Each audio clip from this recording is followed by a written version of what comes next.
en viticulture, on a coutume de dire qu'une année ne ressemble jamais à la précédente. Et cette année est totalement différente. C'est une belle année en référence à tous les niveaux. D'abord au niveau du climat. On a eu un climat qui a été particulièrement adapté à la viticulture sur toute l'Europe, avec des températures plutôt chaudes au mois de juillet, et après des températures un peu plus fraîches après le temps de la maturation.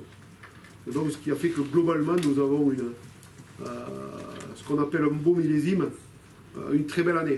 Un beau millésime avec un volume de 171 millions d'hectolitres sur l'ensemble de l'Europe, donc c'est une progression de 2,7%.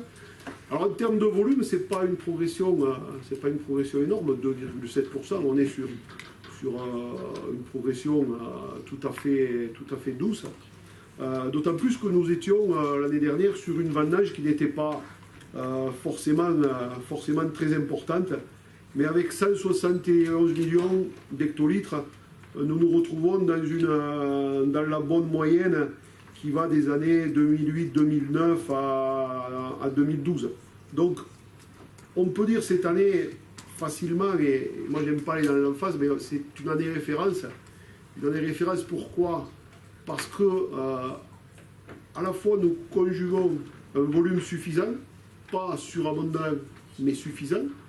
Et c'est important d'avoir du volume aussi sur les exploitations, avec une très belle qualité. C'est jamais gagné, c'est un peu le rêve du vigneron, et c'est aussi très important par rapport à l'impact sur les marchés. Aujourd'hui, à ce jour, globalement, sur l'ensemble de la communauté, le marché est plutôt dynamique. Il y a un bon équilibre entre l'offre et la demande. Et les stocks, globalement, les stocks européens sont, on peut dire qu'il n'y a pas d'augmentation significative. Donc pour nous, c'est très important parce que donc nous pouvons rassurer tous nos acheteurs et tous nos distributeurs. Il y a du vin, il y a suffisamment de vin. Qualitativement, il va être très bon. Et en termes de prix, il n'y a aucune raison qu'il y ait une volatilité au niveau des prix, et on pourra maintenir un flux sur les prix équivalent à ce que nous avions l'année dernière, avec peut-être évidemment une légère augmentation. C'est une vraie très belle année, et on peut rassurer l'ensemble des amateurs et des passionnés du vin. Les consommateurs vont se régaler avec les vins européens, avec ce millésime 2015. Sur toutes les zones de la communauté.